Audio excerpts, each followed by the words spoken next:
Guys, nandito tayo ngayon sa Seaside Macapagal na kung saan ito po ay isang seafood restaurant at alamin natin kung ano ba ang mayroon dito, anong restaurant ba ang masarap dito kasi susubukan natin kumain dito. At syempre, tanungin kung ano ba dito ang pinakamasarap at magkano ba ngayon ang mga price ng mga seafood. So ano bang restaurant dito ang pinakamasarap? Kaya naman samahan nyo ko, let's go!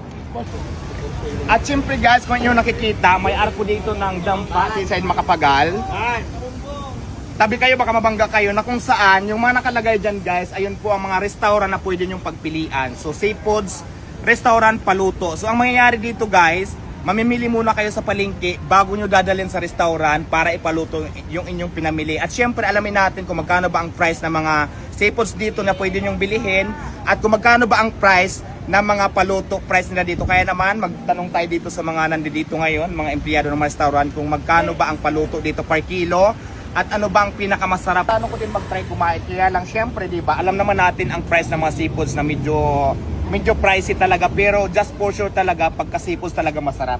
So alin dito yung masarap orderin nila at magkano yung mga price per kilo? Siyempre bestseller namin dito like yung mga chili garlic, butter garlic, tapos yung adobo pusit. Magkano ba yung chili garlic per kilo? Magkano ba yung butter garlic? Siyempre paluto lang to. Iba-iba sila ng price. Yes, depende. Halimbawa, butter garlic, magkano per kilo yan? Usually 320, but may mga sauce 320 yan. 320 Yes. ang minimum nyo dito per kilo. Yes. Ayun yung mga best seller dito. Pero yung 320 per Paluto kilo pala. yan, per Paluto kilo. pala. Tapos yung iba pa yung charge ng halimbawa, Seafoods. bumili ka ng lobster, ipa chili garlic mo. Iba pa yung price ng lobster.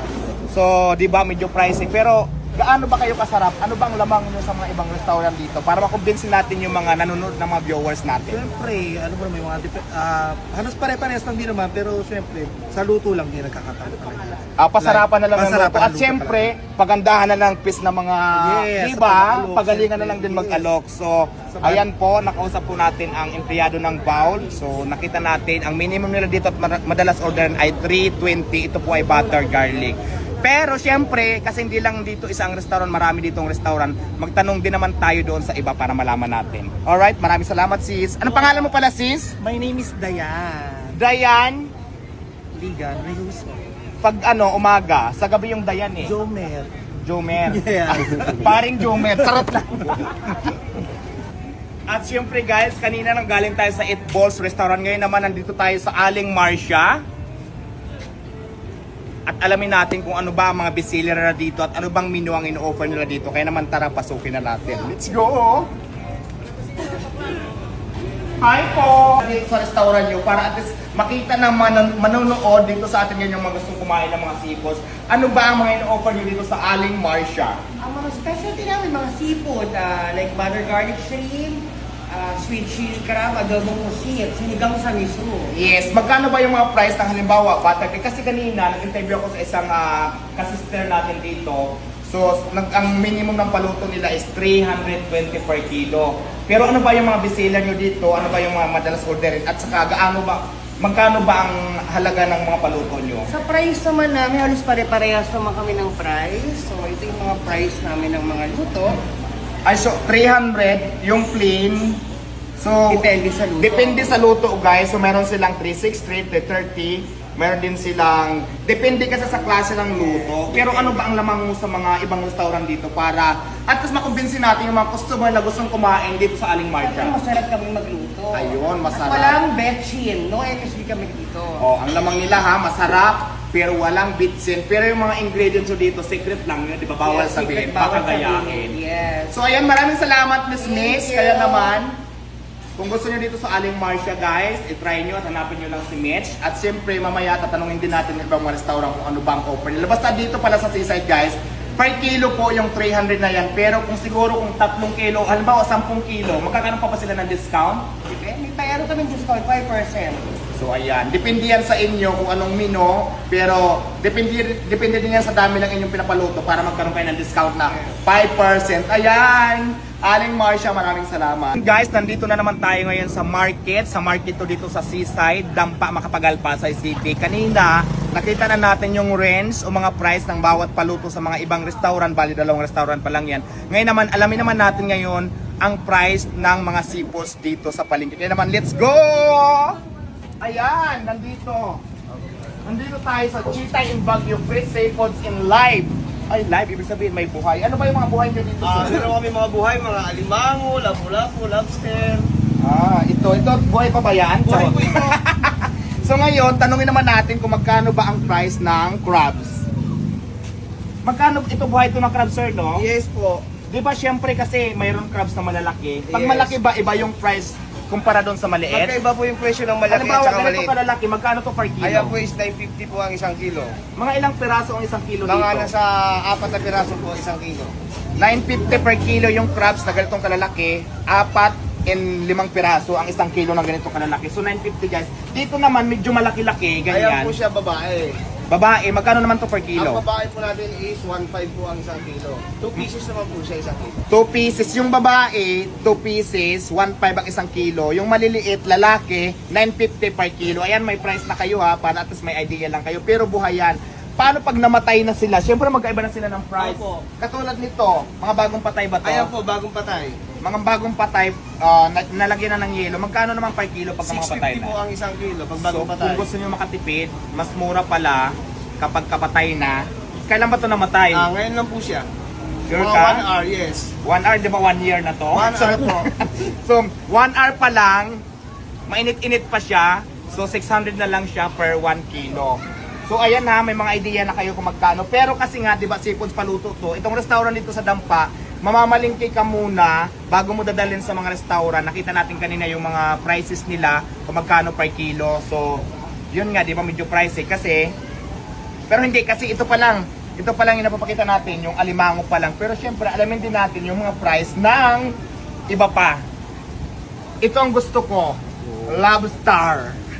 Magkano naman ang kilo ng lobster? Pag sa patay po, 2.8. 2.8 ito per kilo. Yes po. Yung isang piraso nito, mga ilang kilo ba? Mga nasa... Timbangin natin yung lobster lang kung ilan ba. Ayan, at syempre, check muna natin, no? Ayan, yung Tama. timbangan nila guys, tama. Nag-check na din, no? Joke lang at chinik ko lang kung tama. Magkano per kilo? 2.8 po, isang kilo. 2.8, isang kilo. 2 kilo. 2 kilo times 2.8, so 3.6 siya guys. Tapos pag dinala nyo sa restaurant, 3.6 siya, tapos 2 kilo, doon kasi nagbirin siya ng 300, 320, 2 kilo to, 300 plus per kilo. Bahala na kayo magpinta, nahihilo na ako. So ayan ang price ng lobster nila ng patay. Pero pagkabuhay na lobster, magkano? Pag ang tiger po natin is 5.5 ang isang kilo. Ano? 5.5 po ang isang kilo ng tiger.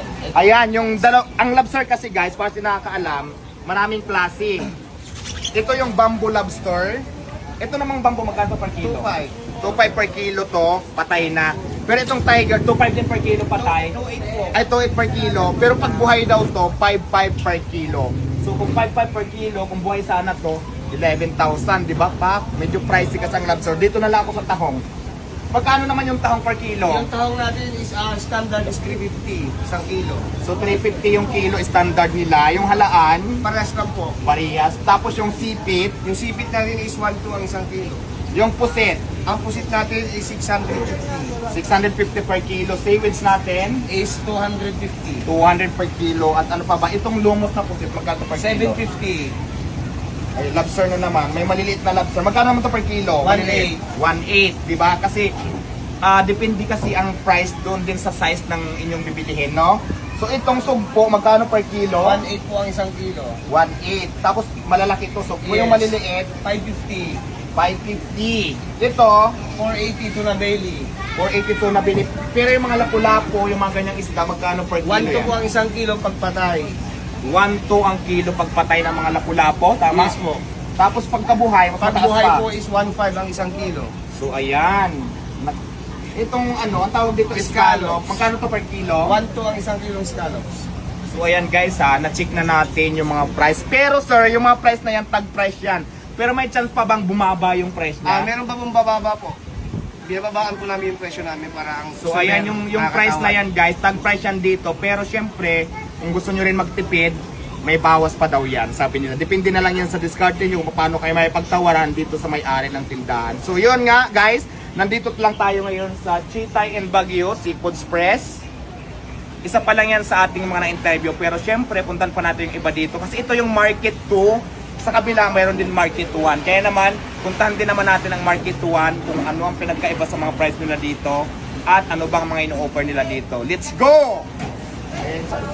So ayan guys, dito sa Market to, simula sa entrance, ang daming restaurant. Pero kasi pag inisa-isa natin tong puntahan, baka umabot tayo ng 7 hours dito. Kaya naman, ilan-ilan lang to ang interviewin natin. Kasi syempre ang haba na ng oras, di ba? At saka alam nyo ba, marami akong kakilala dito dahil nanggaling din ako dito. So nandito tayo ngayon sa Shailene, ay Missy. Dati kasi Shailene to, di ba? Nung nandito kasi ako Shailene to, pero ngayon Missina na. At syempre, interviewin natin ngayon ang napakaganda. Pangalan? Hi! Anong pangalan mo muna? Christian de los Reyes, as known as Banonoy po, MJ dito sa Dampa, Seaside. Ilang taon?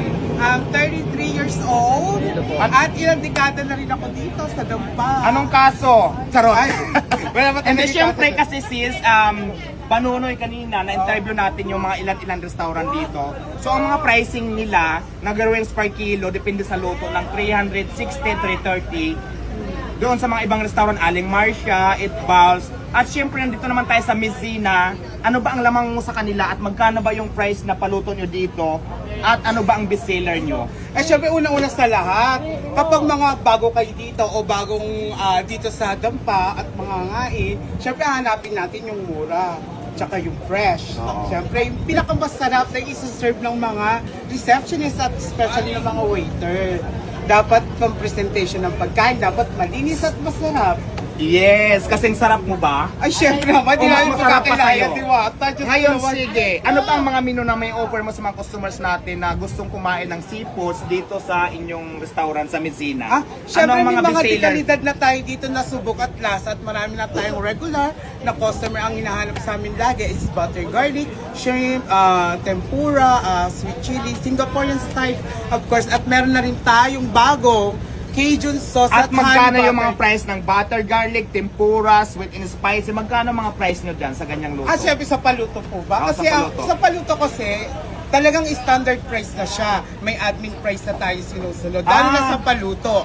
Wala na ditong mababa at wala na mataas. As in, standard price from admin po ito. Para wala na po nagbababa ng presyo at wala na pong nagsasabing mas mura. Ay, ibig sabihin, yung price na 300 plus pataas, depende sa luto, admin price yan. Yes, Kung baba- meron na po talagang sinusunod tayo. yes, kumbaga lahat ng restaurant dito, halos ganun na yung price sa paluto. Kumbaga parang kanya-kanya lang diskarte sa paluto kung Yes. gaano makumbinsi at gaano kasarap Yes. Kasi para ang, makumbinsi natin ang yung mga totoo customer. talaga sa Dampa is lasa ng paluto ang binabayaran at pangalan ng inyong pupuntahan. Nasa sa inyo na yan kung kaya nyo ipagkumpara ang mga lasa. So last na lang, paano mo makukumbinsi ang mga customer na kumain dito sa iyong restaurant sa Messina? Go, 1 minute. Eh syempre, kakain talaga kayo dito kasi masarap talaga ang luto namin at malinis at masarap talaga. At hindi naman na mahalin tuladan at mahigitan pa ng iba. Syempre, ini-endorse ko ang aming Messina. Syempre, dito po ako nagtatrabaho at sigurado naman po talaga masarap. At lagi po ako nag-o-offer sa aking mga customer at makukuha ang bagong customer. At lagi po kaming binabalikan at sinisigurado po namin sa inyo, we are so kindly person, willing po kami mag-serve, magalit man kayo o hindi, bumalik man kayo o hindi. Lagi will always smile and put their faces in our customers in Messina.